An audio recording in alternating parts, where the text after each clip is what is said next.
حاج عامر. ازيك يا دكتور؟ ازي حضرتك؟ ازاي صحتك؟ الله يخليك يا دكتور. اخبارك ايه؟ تمام؟ كله الحمد لله. حرس الحدود والاسماعيلي والاهلي والانتاج الحربي الماتشين هيتلعبوا في وقت واحد؟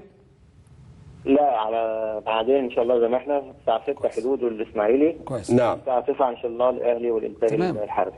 اللي حرس الحدود والاسماعيلي ده في استاد الماكس باسكندريه مش كده؟ استاد الماكس ان شاء الله. الاهلي والانتاج الحربي في استاد القاهره. في استاد القاهره. تمام.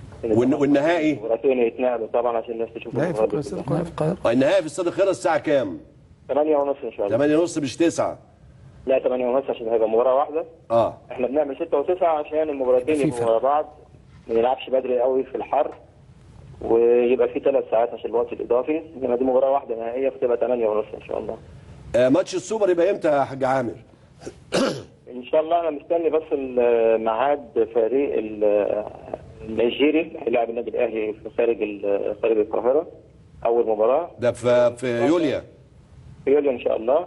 16 17 18. احنا جبنا مواعيد الاهلي والاسماعيلي في ال3 مباريات بتوعهم.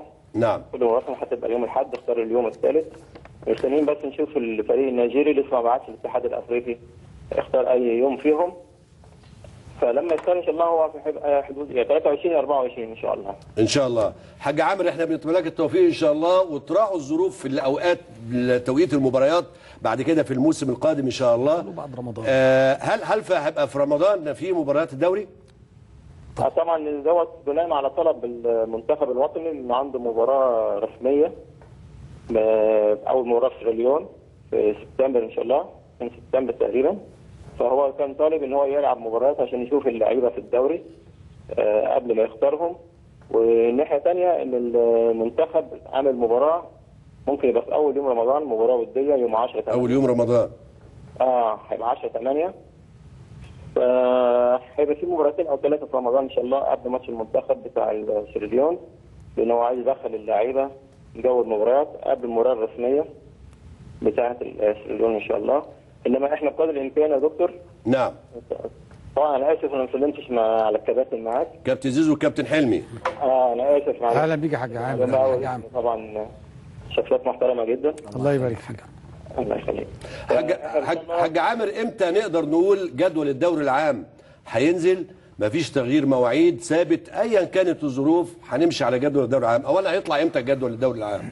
دكتور على فكره احنا الجدول اللي طلع من الدور الثاني كله مفيش حاجه اتغيرت فيه خالص، ما عدا لما حصل موضوع انفلونزا الخنازير لفريق الجيش. نعم. وكان في اخر 3 اسابيع كنا لازم نلعب بالترتيب عشان حته اللعيبه الموقوفين ويلعبوا بنفس الترتيب ويبقى فيه تكافؤ فرص، فراحتنا من الدوري 3 ايام بس هل الدوري العام الجديد هيبقى كل 3 ايام ولا المفروض هتلعب ازاي؟ والله احنا عندنا ارتباطات في الدور الاول برضه، عندنا 4 ارتباطات للمنتخب الوطني، 2 رسمي و2 ودي. عندنا 6 ارتباطات في المجموعه لفرق الحدود والاهلي والاسماعيلي في دوري المجموعات. وبتروجيت؟ عندنا لا بتروجيت خرج بره في الكونفدراليه. لا بتروجيت خرج يلعب الملحق وبعد كده يخش دوري المجموعات ان شاء الله. نعم. هل هيبقى في ماتشات في رمضان قبل الفطار بالنسبه للفرق يقول لك ما عنديش اضاءه ومش اضاءه والكلام ده؟ ممنوع خالص. ممنوع خالص حد يلعب في رمضان ولا العيد؟ في العيد اول 4 ايام ما فيش لعب برضه، احنا مراعيين الموضوع دوت. وفي عيد الاضحى برضه مراعيين اول 4 ايام ما يبقاش فيه لعب برضه في عيد الاضحى. لا كويس انتوا راعيتوا الحته دي عقبال ما تروحوا في رمضان كمان عشان الناس تصلي التراويح يا حاج عامر. لا عشان خاطر المنتخب الوطني بس يا كابتن. لا عشان خاطر الكابتن حسن هنعمل اي حاجه. حاج عامر بنشكرك ومزيد من النجاح ان شاء الله والتوفيق، ويبقى جدول جميل وجدول بيناسب كل الفرق والناس كلها تستمتع ان شاء الله. شكرا يا حاج عامر.